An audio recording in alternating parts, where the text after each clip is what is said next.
Mike, we're going live as well. All right.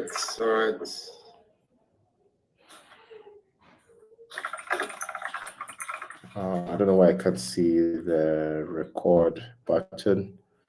Well, let me look for that.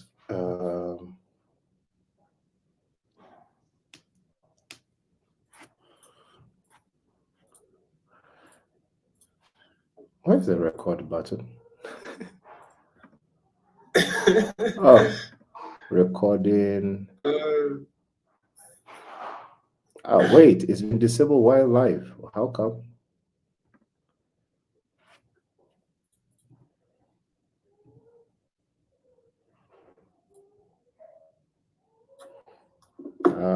Shara, I don't understand why.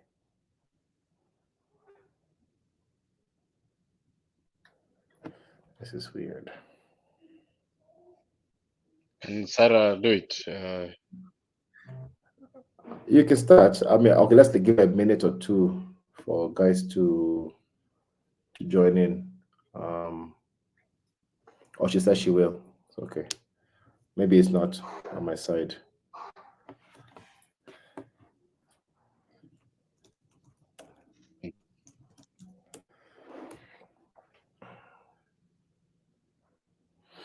Okay.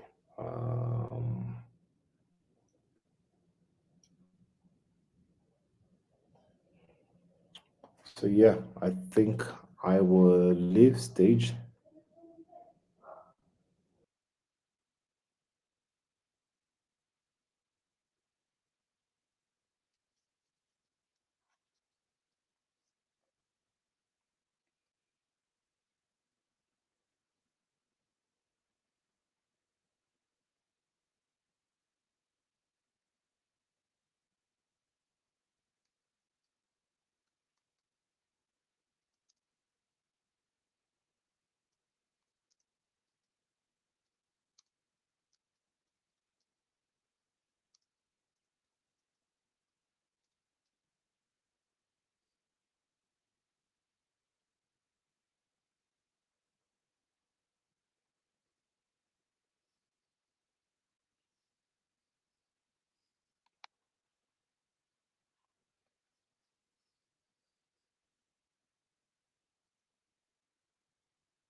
Okay.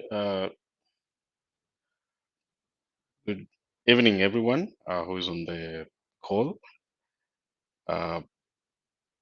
Yes, we are good to go.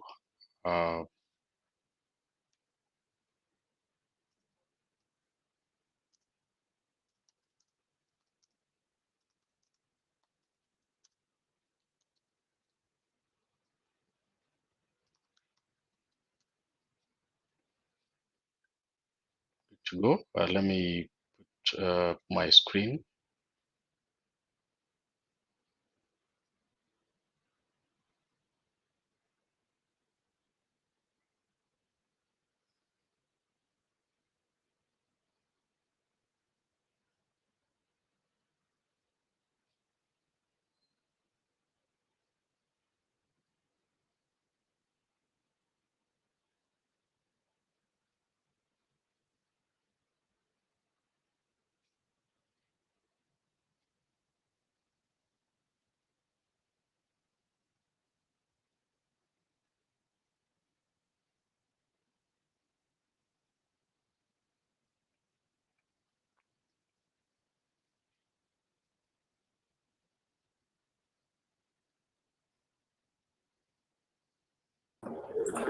Bob, you're live. You can go on. So yeah, it's just downloading quickly.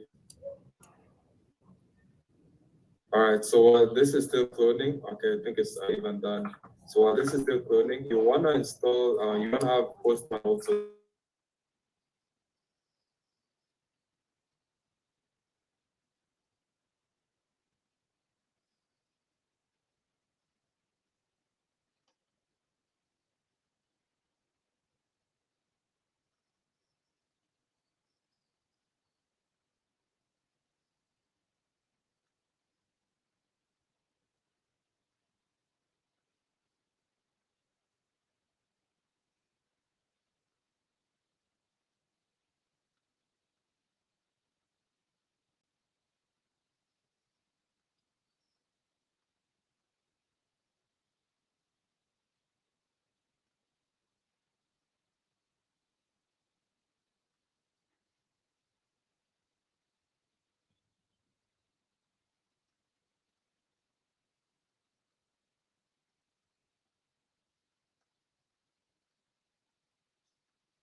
So, good evening, everyone. I'd like to start from where we left last time. And if you remember, there were three scenarios that we mentioned are used for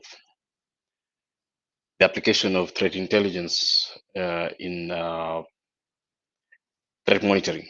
And just as a recap, there was the long-term planning, the mid-term planning, and finally the short-term planning.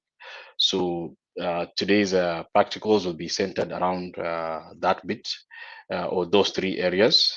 And at a high level, we will go through the first one where we will pick an advisory report that was shared recently by one of the main threat intelligence uh,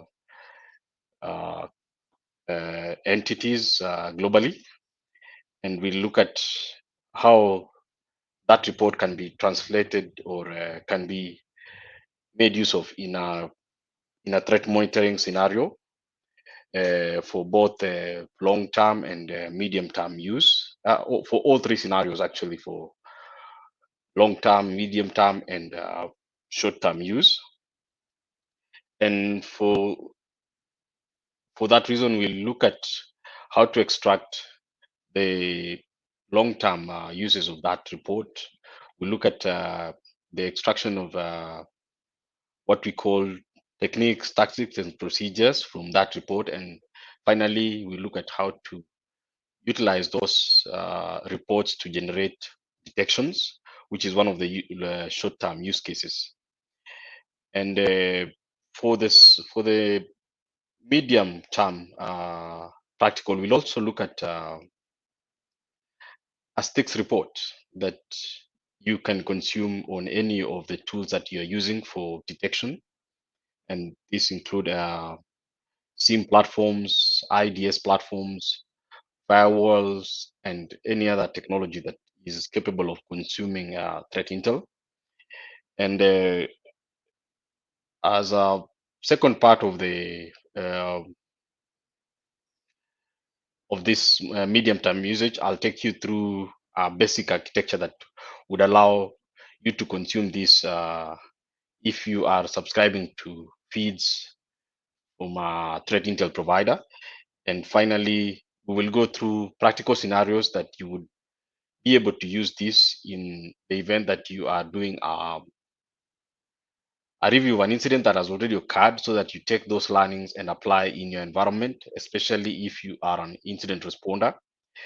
And we will look at a scenario where you are a threat intel analysts starting up or just doing threat intel collection. And for this, we look at a platform called Census and try to use that to collect command and control infrastructure that is out there in the web. And in the final bit, we will be looking at three incidents and how you would solve them using open source intel, such as those from VirusTotal, how they would support you in, first of all, determining whether it is a true or a false positive. Secondly, to determine the other stages of the attack that you are currently investigating, and thirdly, determining incident response actions based on those artifacts that you can collect from such a source. So let me stop sharing and take you through a report that will highlight the first bit of our session.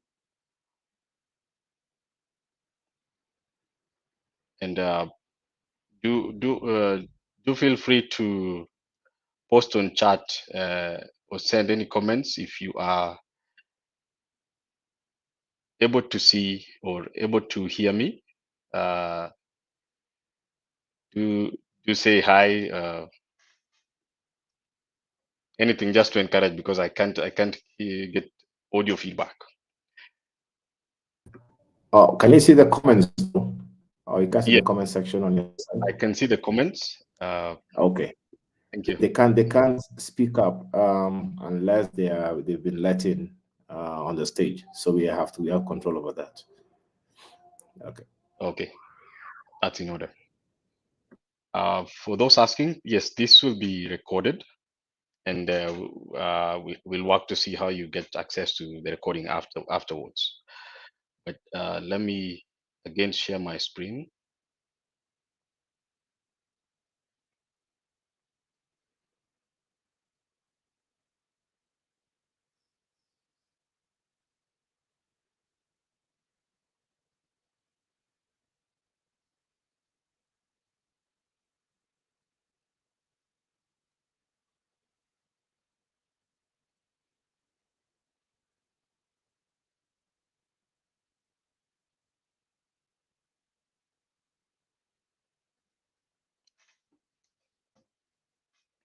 Yeah, do mention on chat once you can see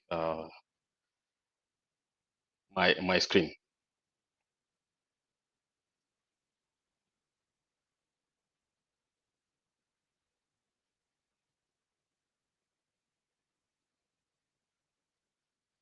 Thank you, Charity, Peter.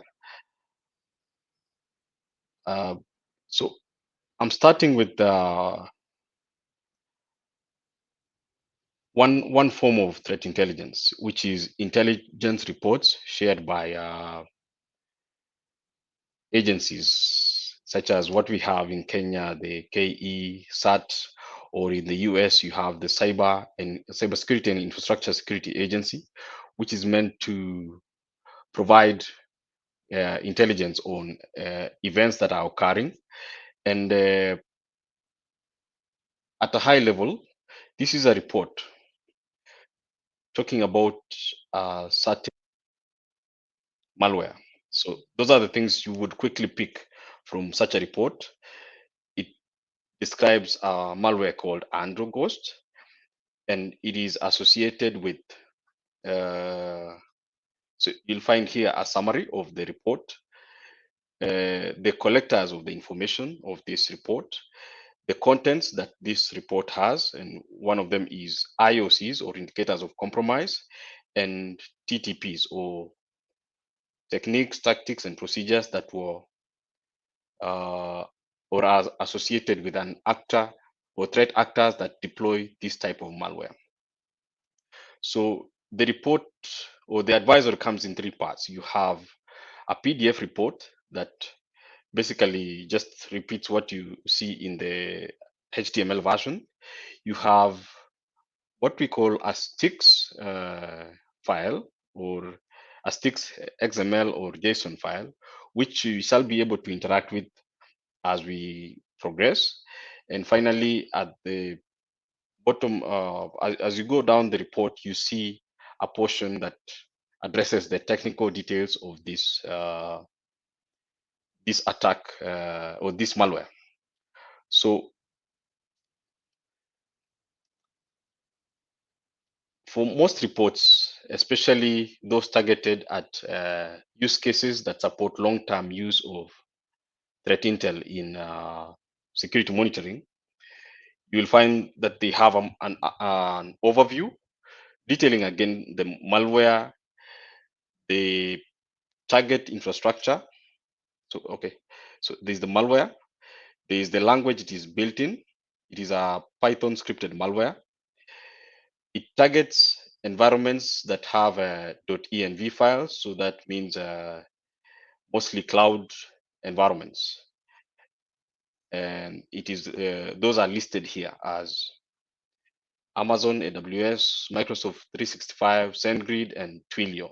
So someone at a level of a CISO or a CIO will be looking at this and checking whether from a high level they have their own assets in such a space, and determining whether they might be a victim of such an actor.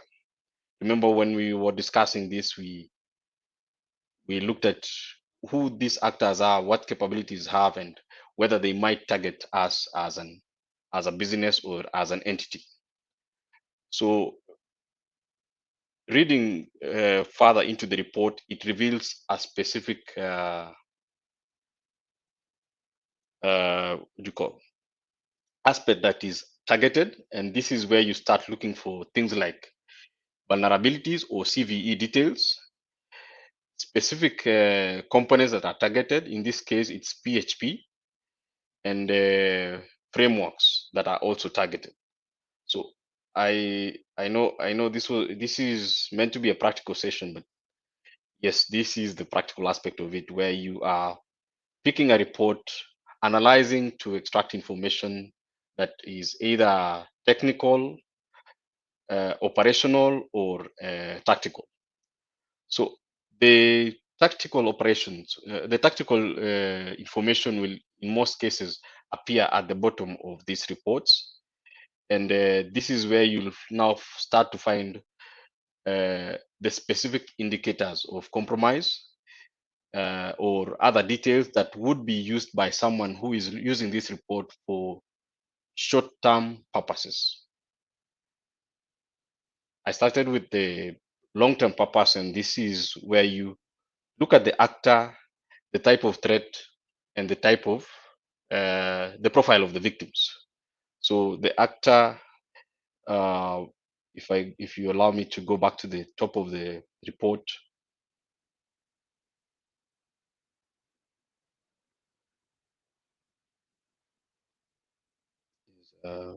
sorry.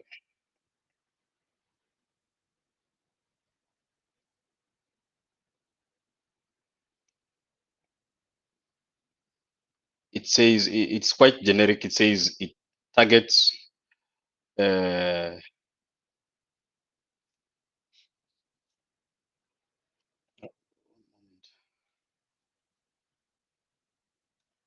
sorry, I'll go into a different report that explains why the generic targets of this. But allow me to go to the bottom of this report. You'll find a link to this report in the. Let me post it on the chat, just so that you can follow it with me.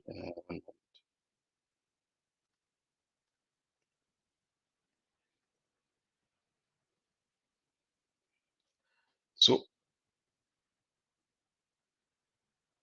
as a short-term user, you're looking for things that you can feed into your detection platforms, and this can be your SIEM, your firewall, or when this is web application firewall, or even your intrusion detection and intrusion prevention systems. So they would help you detect when the attack is ongoing, and this would be an indicator of attack, or in scenarios where you may have been compromised. So this is for a scenario where you dig back into you go and dig into your firewall, web proxy, or your SIEM logs to see whether there is evidence of such links in the traffic logs, and they may point to you being already compromised, assuming that you have in your environment assets that are vulnerable to this, or systems that have misconfigurations that might render your environment vulnerable to this. So I'd like to go to a different view of the same report, and this is from a vendor, a security vendor. You will notice a difference in the way they report this, because while it is an advisory, it is also an opportunity for marketing. So don't take it to mean that I am marketing this vendor. It's just that I found the way they had illustrated or described the same attack was quite detailed. Excuse me. So the way they had illustrated this attack was quite detailed. So I want to focus on the high level first of all. It talks about the same malware and what it impact, what the impact of this malware. One of the main ones is credential theft, and if you are a developer, you know what you're likely to find in .venv environments, especially if they are if in terms of environment variables, that is. So this is what this malware targets. It targets. The report also shows the CVEs that are targeted. If you are a short-term user of threat intel, at this point you would want to scan your environment and see whether you have the mentioned vulnerabilities. CV 2021-41773 or these two others. Then it goes to describe the severity of this attack, the prevalence of this attack, and also a bit of background similar to what we had seen before, that it is a Python-based malware. It targets user environments for credential theft. It targets applications in these three main environments, actually four: AWS, O365, SendGrid, and Twilio. And it a key factor in threat intelligence is the timeliness of your intel. If you use stale threat intelligence or intel that is time barred, there's only so much value that you can extract from it. It has very little value if it is 5 or 10 years old.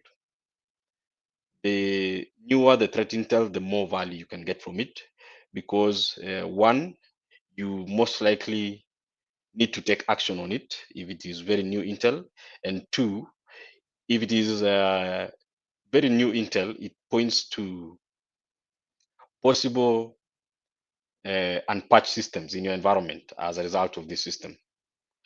So the report goes on to describe the latest developments on this, and you can see why I picked this report. It's quite relevant. It's from about a month ago, and why there's a reason why these two federal agencies are focused on them to just check the audience through how to respond to them and all those things.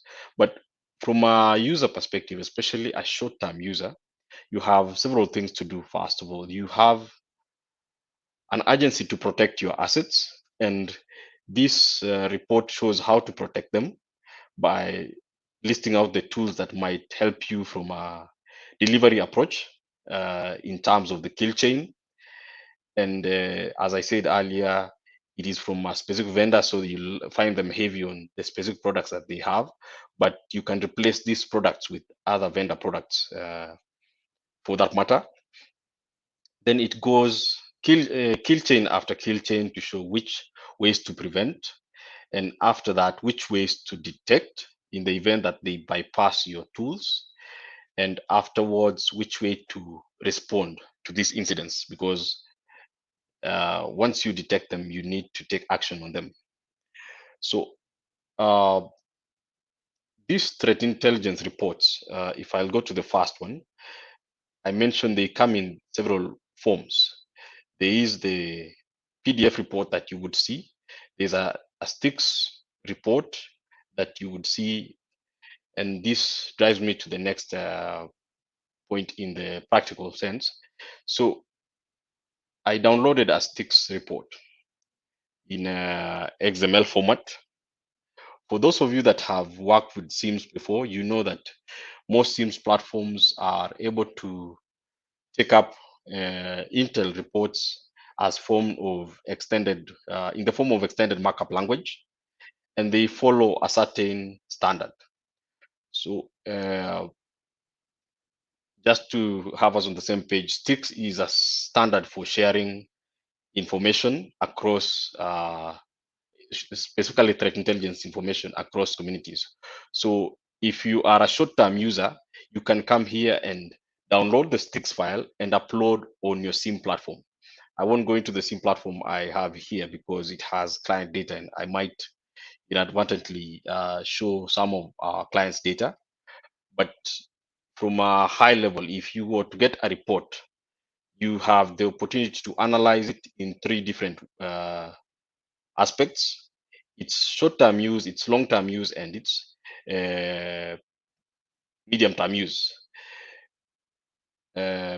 So I would like to then go to another different type of report. In this case, an intrusion. This time it is, I'm looking at an intrusion report, and go to one of my favorite platforms, and this is called the DFIR reports. Again, you can interact with this report on the chat. Just one moment. Yes, let me share the report for FortiGuard Labs just for your. I've seen someone requesting for that on chat.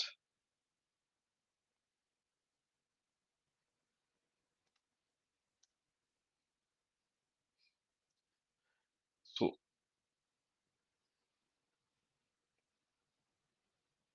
now back to the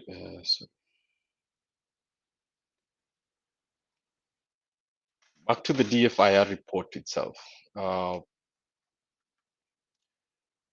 So DFIR report is a platform supported by several analysts, and what they do is after investigating intrusions or attacks, they give a blow-by-blow description of the incident.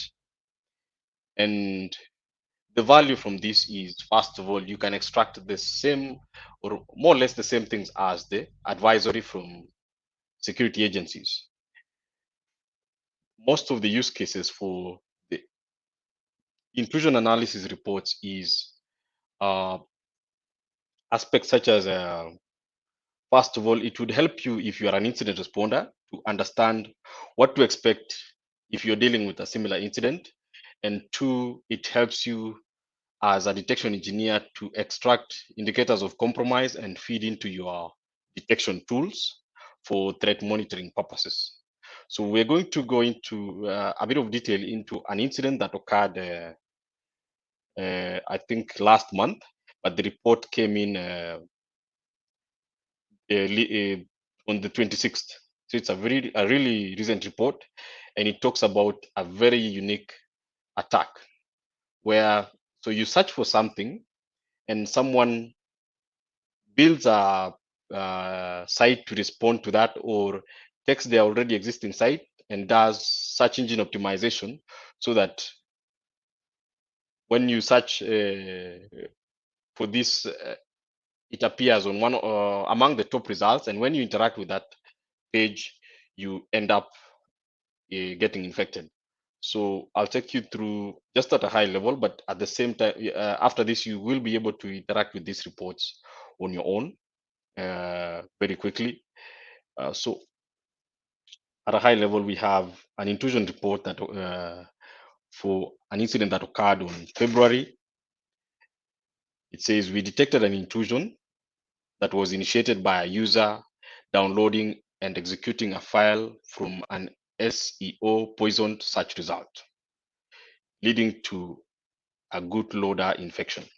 So things to pick there are SEO poisoned search result. So you can, at this point, get into more details to see how such a search engine optimization poisoning occurs and how it might impact you from an environment that you maybe monitor or try and protect. And secondly, there is another takeaway here, and this is about malware called Bootloader and its infection chain. You can see the dwell time,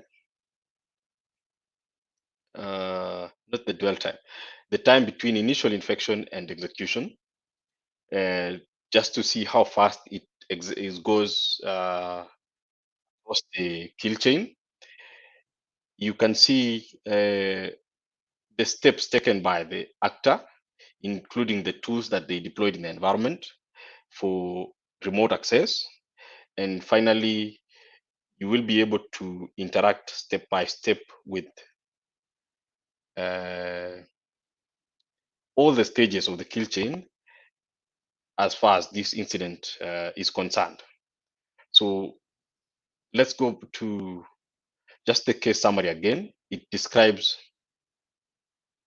how the occurred. And the value of this is, if this incident were to occur, you would have the value of insight, foresight or hindsight, whichever the word is. You'd benefit from someone else's hindsight and be able to react to a similar incident more efficiently.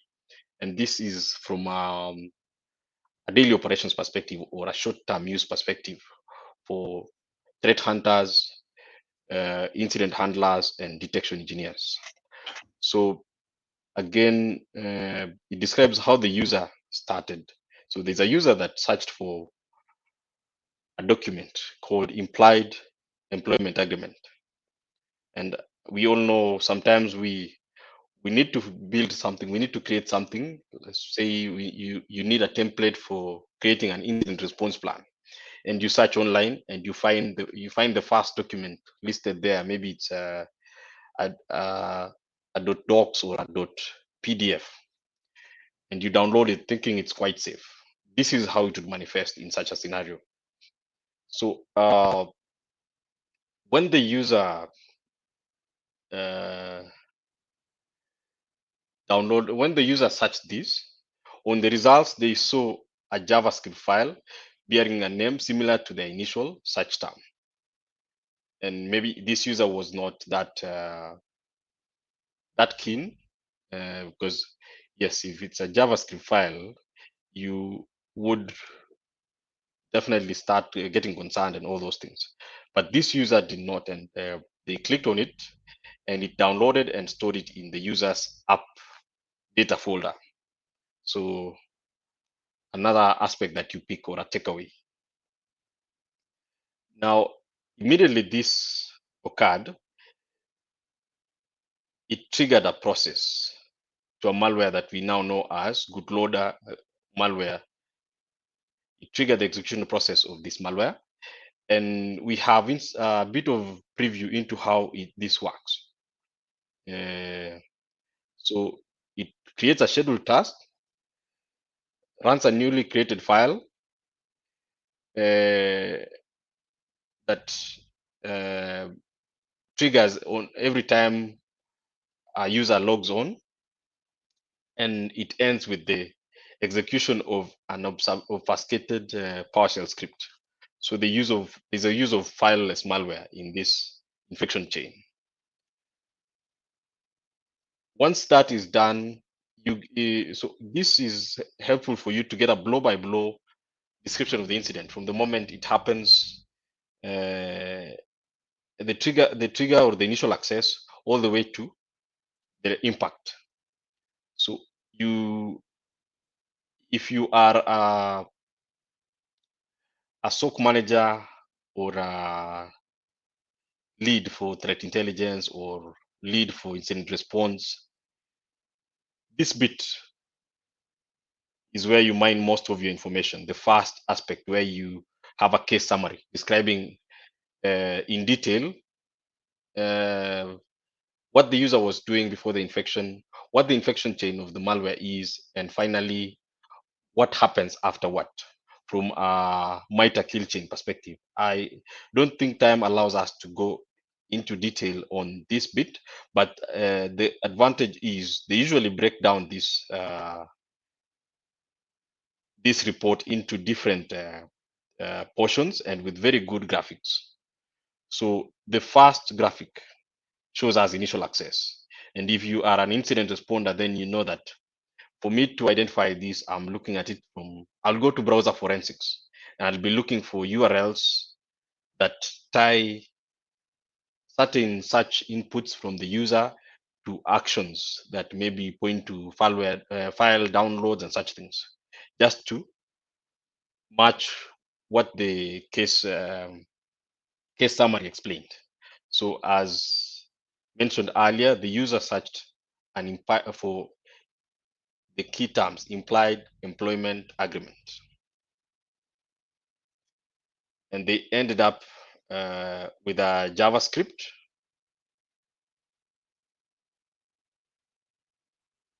And there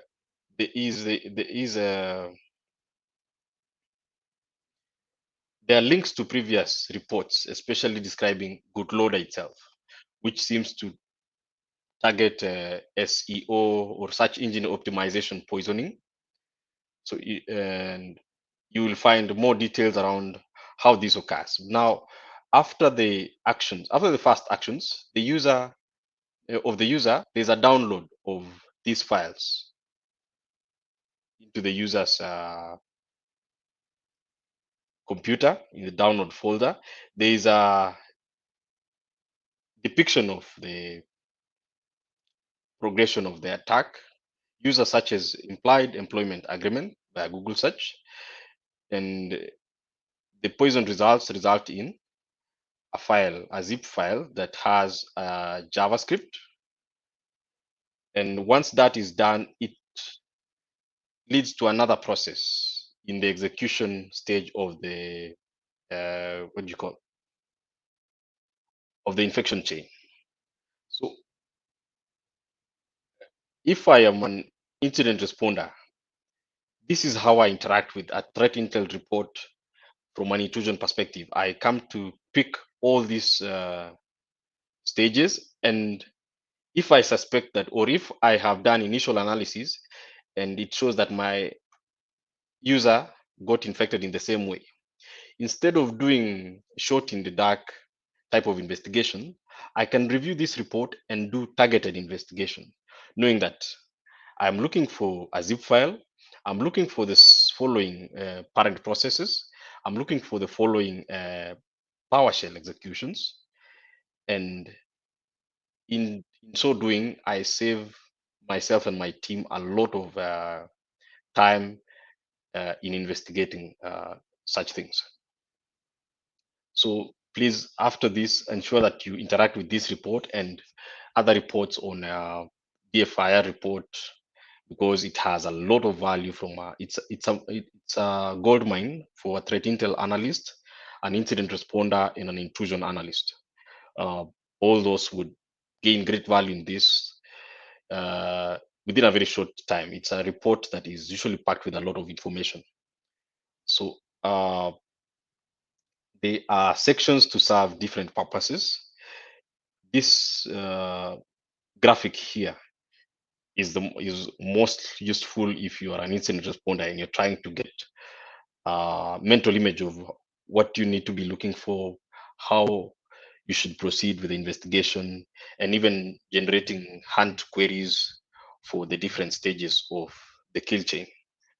You can see that it's listed here as an 8-stage attack. Sometimes attackers change slightly, but in most cases they follow the same pattern, because we are creatures of habits, humans, and we try and use every day what works instead of changing it. So just a moment, allow me to move from where I am briefly to, I notice my PC is running out of power. So just one moment. And as I do that, please post any questions you have on chat that you need addressing.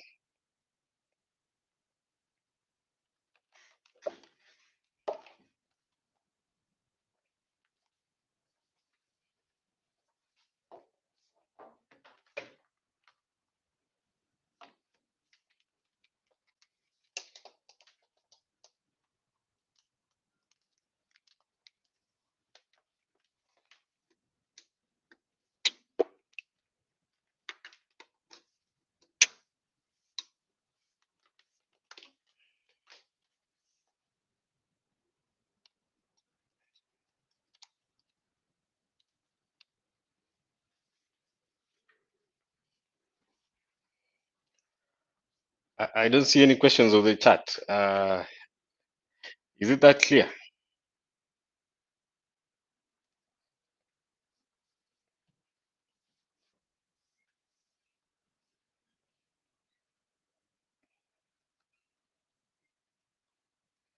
So, uh, as I finish on this bit on how to glean threat intel and value from intrusion reports, I want to point you to different sections. From such a report, you can quickly see how much value you can get if you are investigating if you're doing investigations at the endpoint. For example, looking at EVTX logs and all that, there's a quick guide for you to tell how you're going to progress in this investigation. If you have network logs, the same thing. You're doing an investigation that is targeted, saves a lot of time, reduces the impact to the client and such things. And this is actually the point of threat monitoring. You are there to detect attacks in good time and minimize impact. So there are there's other data shared there, especially if you have the need to analyze the malware. You will probably find yourself using tools, the same tools that the analyst has used there. From the screenshots, you can quickly tell that at this point the analyst is using a CyberChef to unpack the malware and to reverse engineer it and find out what exactly it does and all those things. There is another bit showing the PowerShell or the fileless malware that this actor uses at another stage of the kill chain, and you can use that to generate hunt queries if you have an EDR or you have Sysmon deployed in your entire environment, or are using a tool such as Velociraptor, and you need to find all infection or all hosts that have been infected by as part of this bootloader malware infection.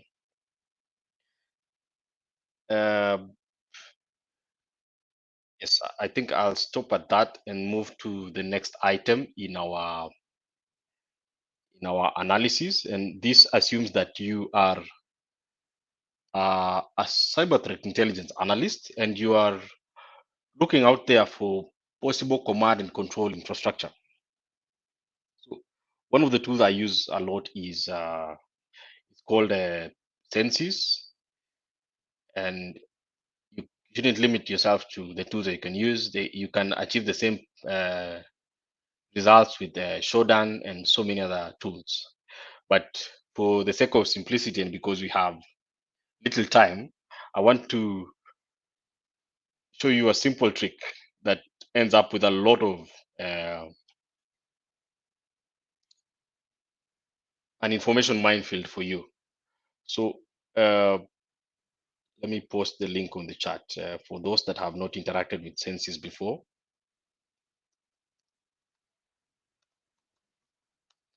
And let me post with the results that I have on my search, so that you can do this at your own on your own PC.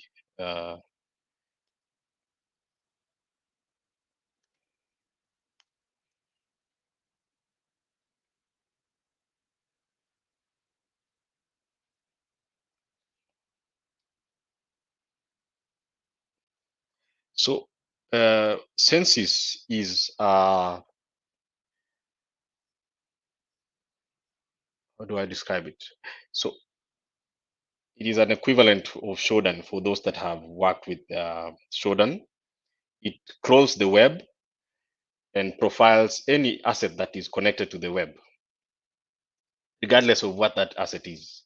It could be a server, it could be a firewall, any asset that is. It could be an IoT device. It will be able to profile it to pick the ports that are open, to pick the services that are published in those ports. And in doing that, because attackers put up their infrastructure in the same in the ClearNet in the same way as other servers, you can build or you can profile or find on the internet infrastructure belonging to attackers. So let me take you through an example and how it might be useful for you as a threat intel analyst who is trying to build detections for the short term in your environment. Maybe you're trying to find online command and control infrastructure that are built on, say, something like Cobalt Strike. If you've never interacted with Cobalt Strike before, this then might be your opportunity. And I'm picking one that is hosted on cloud. This is hosted on, as you can see, Huawei Cloud. It is an elastic compute instance for Huawei Cloud. And we have with it an IP address that we can then associate with malware. It has a location. It has 3 services published. And for those that have experience with this before, you know that anytime you see a random port, like the one you're seeing 8888,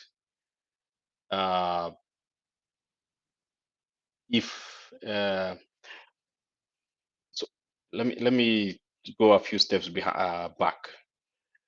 So command and control infrastructure is laid out in different frameworks. It can be from a framework like Metasploit, Havoc, Sliver, Empire, Covenant, or what we are seeing here, Cobalt Strike. Oh, I'd forgotten one. There's Dark Comet too, which is it was used mostly in okay, let me not go into the details of that, but Cobalt Strike is one of the frameworks that you can use to deploy or that supports command and control infrastructure. It is very popular among actors because, one, it makes attribution very hard, because if you're using a command and control framework that every other major actor uses, it's very hard to link the attack back to you. And on top of that, it's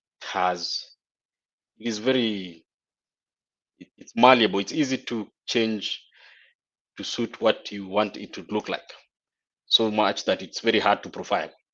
But sometimes it is deployed in its default settings, and that is what makes it easy to profile. So we're going to look at one, and this is we don't know who this belongs to, but we can interact with it and maybe find more details around who it might be related to.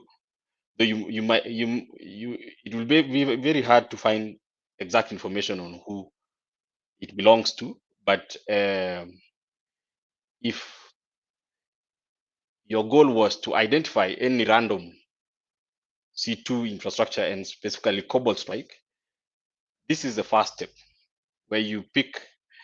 I don't know if you noticed, I used a filter, labels and double quotes C2. C2 is for command and control. Labels is it's one of the filters you would use in Census to give you specific aspects of what you're trying to pick. Now, assuming we have decided to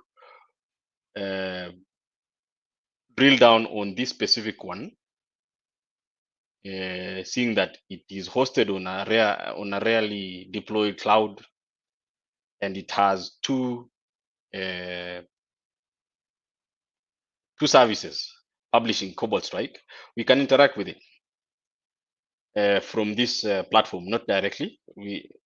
Direct interaction can come later, but for now, we're just going to try and figure out, okay, if this is Cobalt Strike infrastructure, how much more can we pivot into this?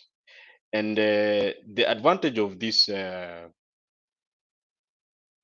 this type of threat intel collection is it relies on, let me post on the chat what we call composite network objects.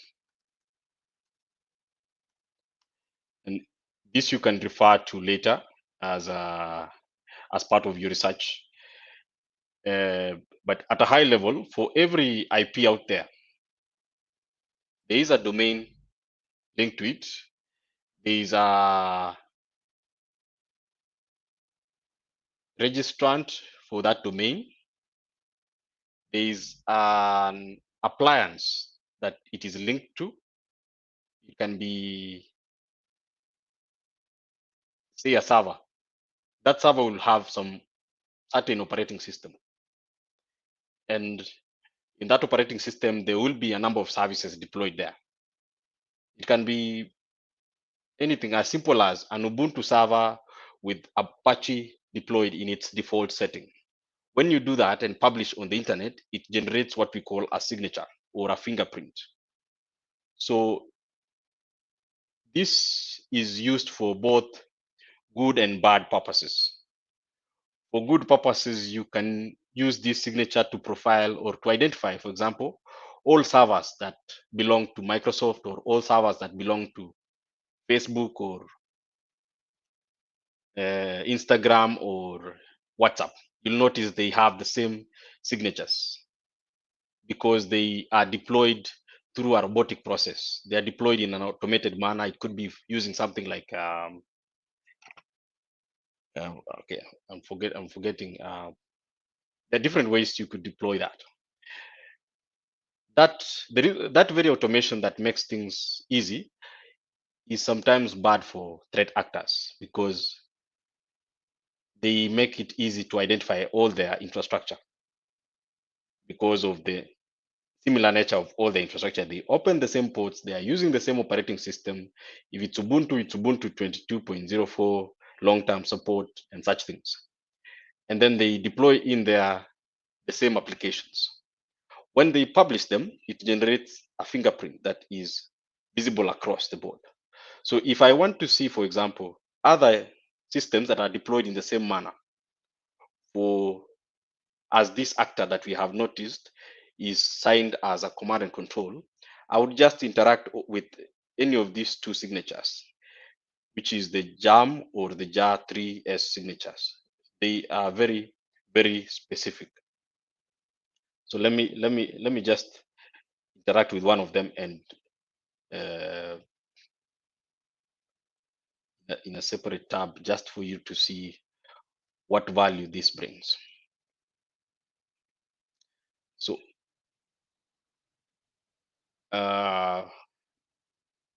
just to reiterate, remember what we're doing right now is threat intelligence collection. Very basic threat intelligence collection. You're trying to collect info about command and control servers that are published out there that use the Cobalt Strike framework. So on interacting with this signature, I have a new list of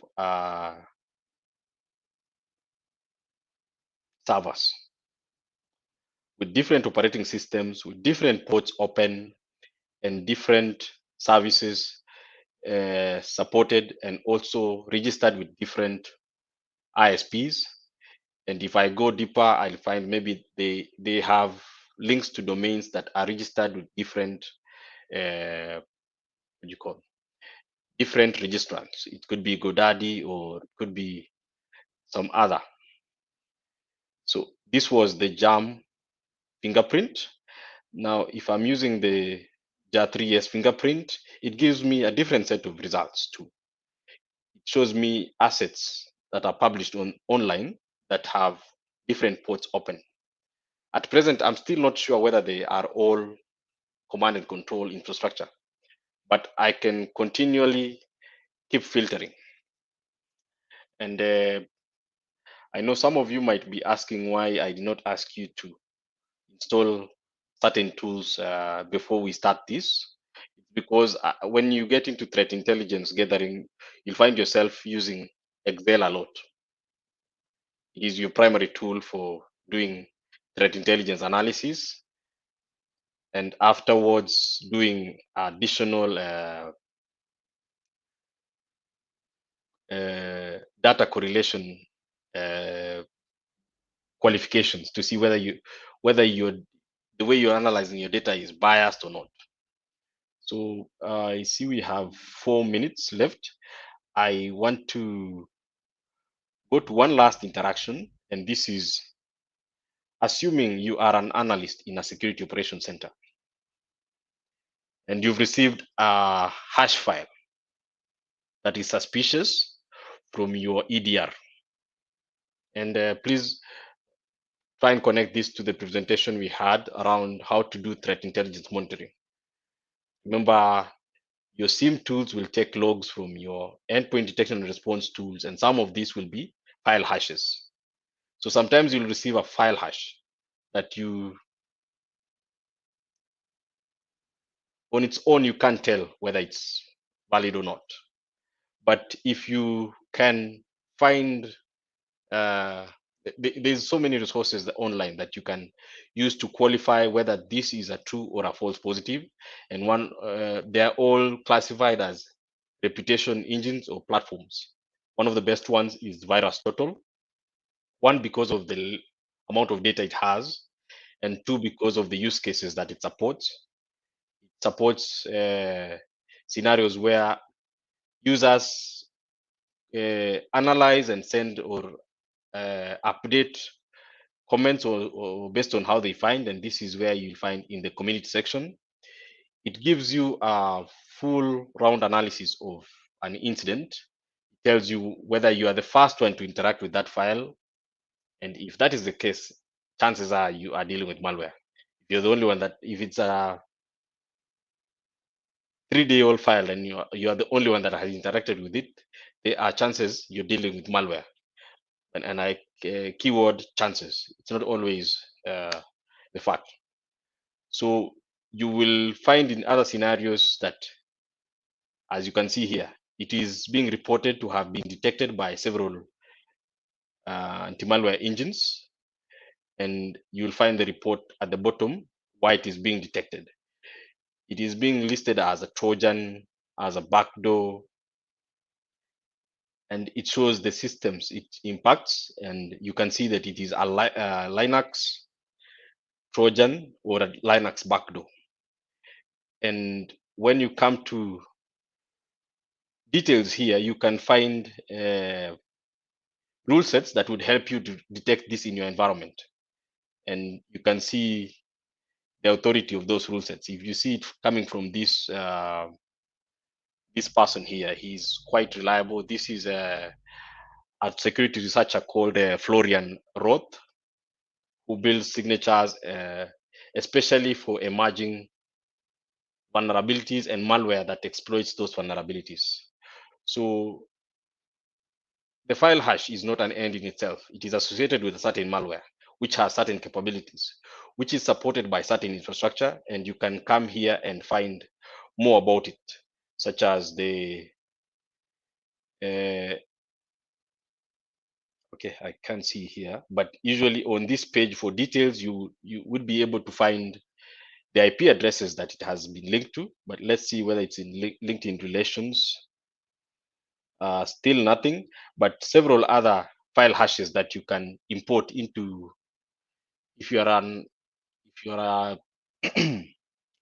endpoint security administrator, you can import these file hashes to your EDR and try and search for detections of the same in your environment.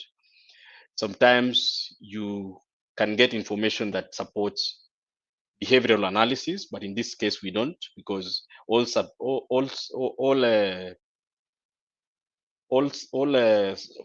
attempts to analyze it on a sandbox seem to not have been productive. I want to look at one last one, and then I get into just questions that you might have. So this was as I was looking at a certain report for APT 28, an advanced persistent threat group, and found one of their IP infrastructure assets, which has also been picked by several security vendors, and it's only tagged as malicious with this I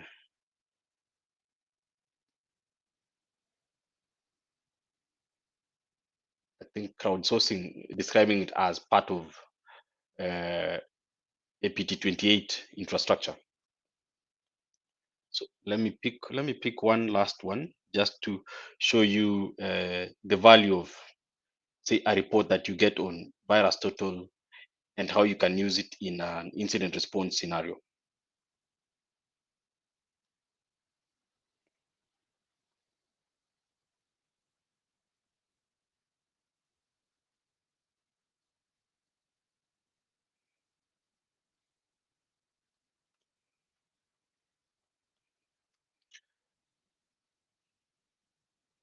So this is the report. Okay, sorry.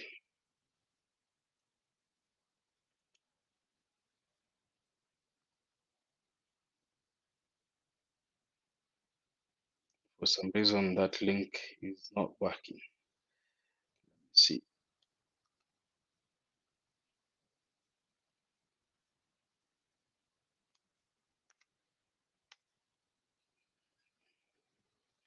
Yes, let me also share this on chat so that you can interact with it during your own time.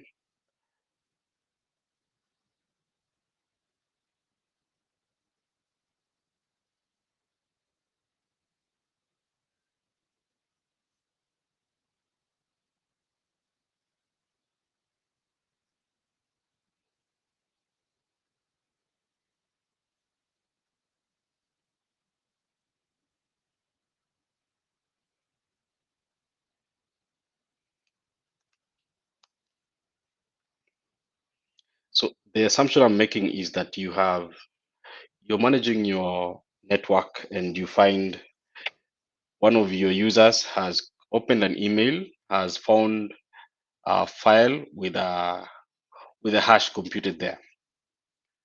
So you can upload the file online, but that is not usually safe. You can upload it to VirusTotal or some other platform, but that is not usually safe. You can detonate it on a local sandbox, or you can pick the file hash and try and check on reputation platforms to see whether someone else has seen it. So this is what supports such a scenario from a threat intel perspective. So we've loaded the file on VirusTotal and quickly noticed that several engines have knowledge of it from previous analysis, 35 to be exact. In terms of the crowdsourced Yara rules, there's a number of researchers that have picked this and created Yara rules for it, for hunting in your environment or during incident response. But let me go to the next sections of the report just to see what exactly this might be about.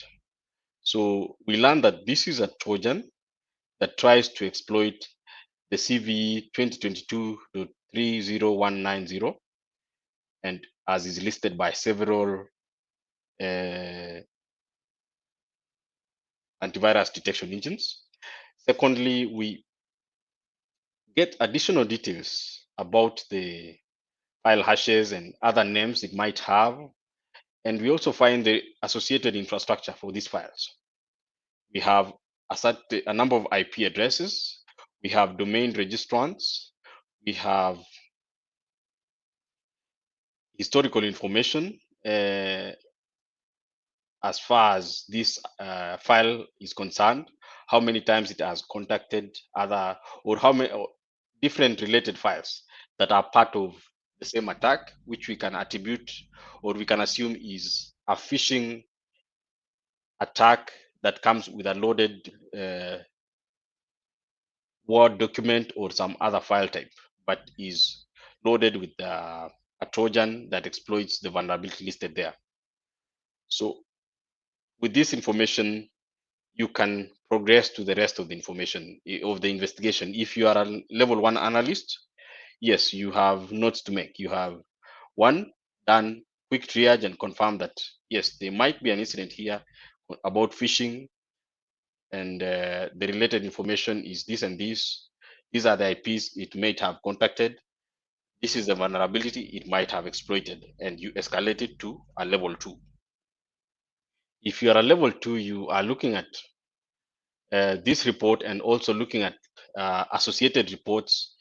It usually appears here in the community section at the bottom here for associated reports that you might get further details in. There's one here, and it talks about Paulina, a vulnerability that is affecting Microsoft Office. And if you interact with that, you might now go back full circle to what I started with, or an intrusion analysis report, and you quickly get pointers on how to progress with the rest of investigation. So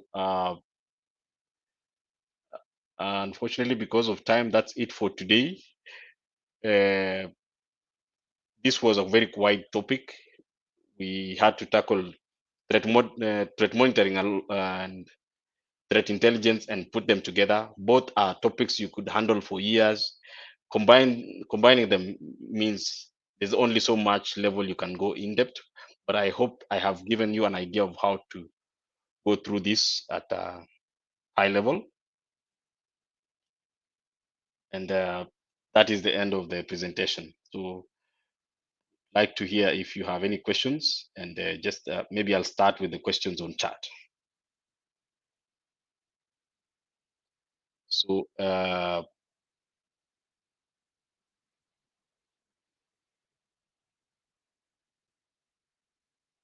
yeah, include questions or even comments, and just on how you felt the session was. Maybe it was too short or such things. But in terms Yeah, of can you see the question on the screen? By yes, David. yes. Thank you, Doc. David asked, how do you deal with open source applications in an environment, considering that not all open source are just open source, but have something on the sleeve? Well, yeah, this is a really good question. And if you go to most environments, especially ones that are very risk averse, such as the banking industry, there are stipulations that prevent the use of open source tools because they present a lot of risk. One of the main risks is they are not well maintained, and therefore they might have in them libraries that need quick patching, but then you don't have someone to build that patch. We saw that with I think 2021, the log4j library that is used in most Java applications. So for open source applications, before they are introduced into an environment, there has to be a rigorous risk assessment to determine, first of all, whether you have access to all the from a what do you call it? A component analysis, whether they are using secure components, and two, whether it is actively supported. There are open source projects that have very good and very healthy update cycles. If you check on their repos, you can see that this is well maintained. Then there are those that have maybe the last update was 1 year ago. Those are things you will not want to introduce in your environment unless you're bringing it in and putting it in a highly secluded environment. But again, it is it is for you to introduce it, you have to do a very detailed risk assessment, see whether it is well maintained, how regularly it is maintained, do a component analysis to see what components are built into or support that platform, see if any of them is at end of life or end of support and therefore not to be included. And of course, if you have the resources, you can check to see whether there's something under the sleeve as you onboard it, because you realize the risk of, even for well supported tools, there's a third party risk associated with, or supply chain risks associated with tools that come from different vendors. That risk also comes with open source tools.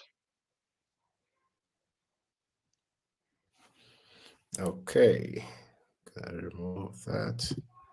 The session was informative. Today's ones, and then what we had on Saturday. Thanks a lot. Thank you for that. Something that I assume I want to start CTI processing from scratch in a SOC environment. What would one recommend to start? Maybe I could just tell there's a wealth of resources that are there. Maybe Let's Defend and the likes. Also on my LinkedIn, I keep on resharing some of those posts, so you can look at some of those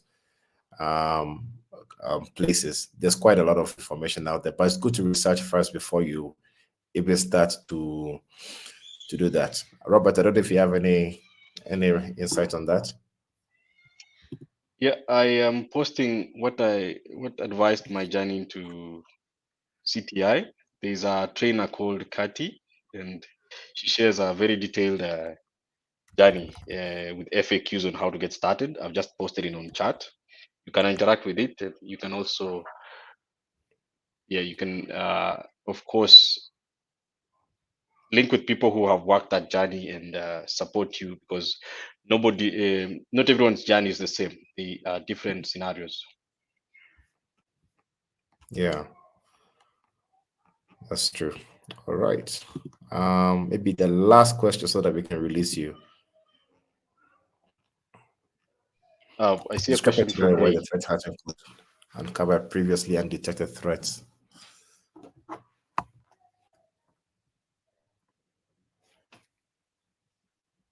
Describe a scenario where threat hunting could uncover a previously undetected threat. So maybe I'll look at this from a fileless malware perspective.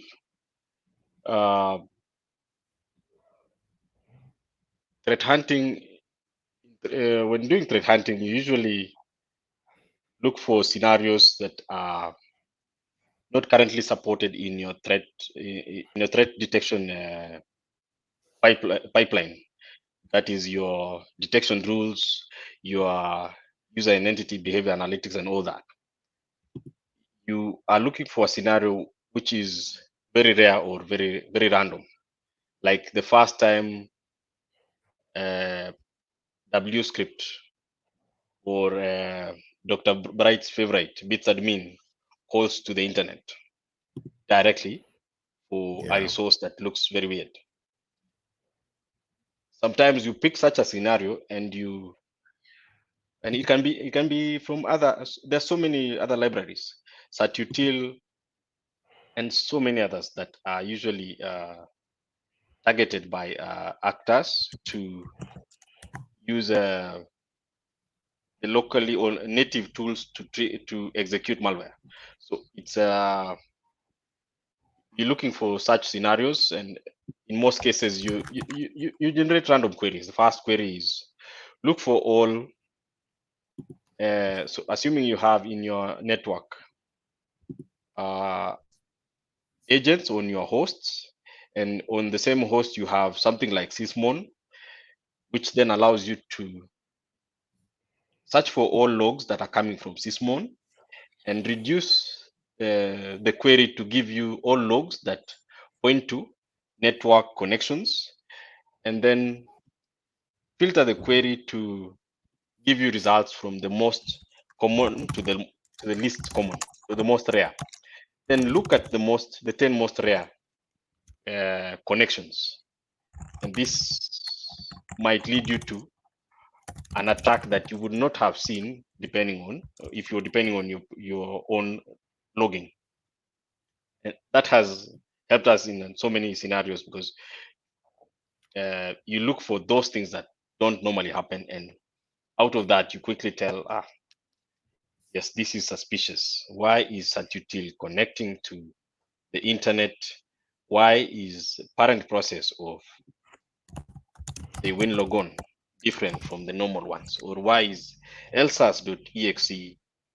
Why are there 3 elsas.exe processes in these hosts when there should be 1, and it should have started immediately after WinLogon and such things, and or such things? But there are so many scenarios that it usually leads to. Someone has asked what honeypots do you recommend? Red Canary?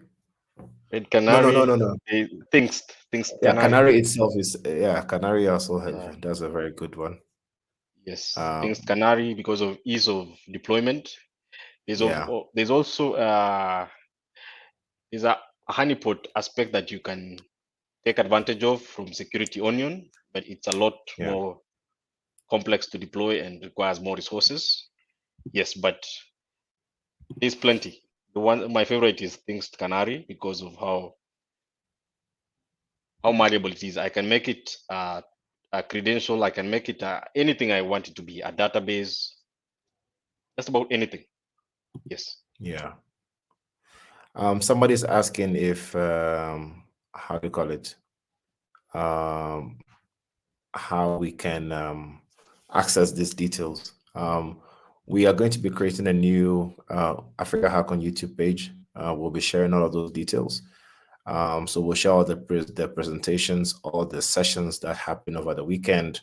Everything will be going there in a few days. So just give us until next week and we'll share that with you. Bob, I know we can keep on going for the next 10 hours again. But thank you so much for sharing on Saturday and also sharing today. I really appreciate it. All the recordings will be going up. So we'll be able to people can reach you via LinkedIn, I believe, because I can see more questions coming in. But please just relay that to Bob via that. So thank you so much, everyone, and have a good evening.